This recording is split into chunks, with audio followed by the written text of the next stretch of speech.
அனைவருக்கும் வணக்கம். நமச்சிவாய வாழ்க, நாதன் தாழ்வாழ்க, இமைப்பொழுது நின்று நீங்காதான் தாழ்வாழ்க. அனைவருக்கும் வணக்கம். என் பெயர் ஹரிஸ்ராஜ். நான் ஹரிஸ்ராஜ் A-L ராஜசேகரன் அந்த சேனலோட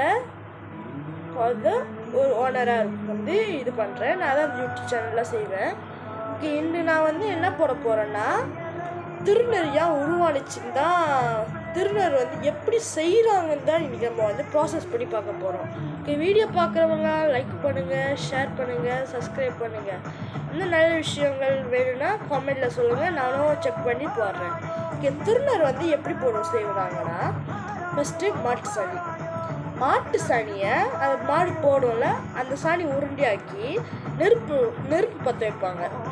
அந்த நெருப்பு பற்றி வச்சு அங்கே அந்த நெருப்பு எரியுதில் அந்த சாணி எடுத்து வைப்பாங்க. கடைசி அது கறி அந்த சாம்பல் ஆகுதுல, அதை அப்படியே இடித்து அது திருநர் ஆக்குவாங்க. திருநர் ஆக்கிட்டு இந்த பேக்கெட்டில் எல்லாம் போடுறாங்கள, அதெல்லாம் போட்டு விற்பாங்க. திருநர் எப்படி சொல்கிறதுன்னா, திருநர் சிவனோடது ஒரு இது. சிவன் சாம்பலும் போடுறார். சாம்பல் அவர் சாம்பலோட இது. பூலநாத், மகாகால், அதுதான் அவரோட இது. சிவனுக்குன்னு நிறைய பேர் இருக்கு. அது என்னன்னா, பரமேஸ்வரன், மகேஸ்வரன், சர்வேஸ்வரன்,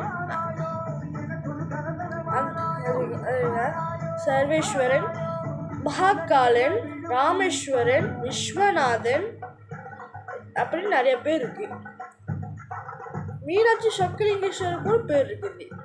ஆனால் திருநர் எப்படி நம்ம தமிழர்களிலிருந்து தான் உருவானுச்சு. திருநர் நம்மளோட கலாச்சாரம். ஆனால் இப்போ தெலுங்கும் பாய்ப்பாங்க, நம்மளும் பாய்ப்போம், ஆந்திர பிரதேசம் பாய்ப்பாங்கன்னு நினைக்கிறேன். அதுக்கப்புறம் மலையாளம்னா கேரளாலாம் எல்லாம் பாய்ப்பாங்க. ஓகே, இப்போ சிவன் எப்படி உருவாடுறது பார்ப்போமா? ஓகே, சிவன் ஒரு தடவை விஷ்ணுவுக்கும் பிரம்மாவுக்கும் போட்டி நடக்கும். இதில் யார் அதிக சக்தி வாய்ந்தவங்கன்னு. அப்போ அந்த போட்டியில் போட்டி போடும்போது கடைசியில் ஒரு இது வரும், ஒரு வெளிச்சம் வரும். அதுக்கப்புறம் என்னோட உச்சி தலை யார் பார்க்குறாங்களோ அவங்க அதிக சக்தி வாய்ந்தவங்கன்னு. அப்போ விஷ்ணு அந்தமும் சிவனுக்கு அந்தமும் இல்லை, உருவமும் இல்லை சொல்லி அவர் தோல்வியை ஒத்துக்கிறாரு. ஆனால் பிரம்மன் உச்சி தலை அந்த பூ விழுந்து பார்த்து உச்சி மேலே இருக்குது. மேலே அதனால அந்த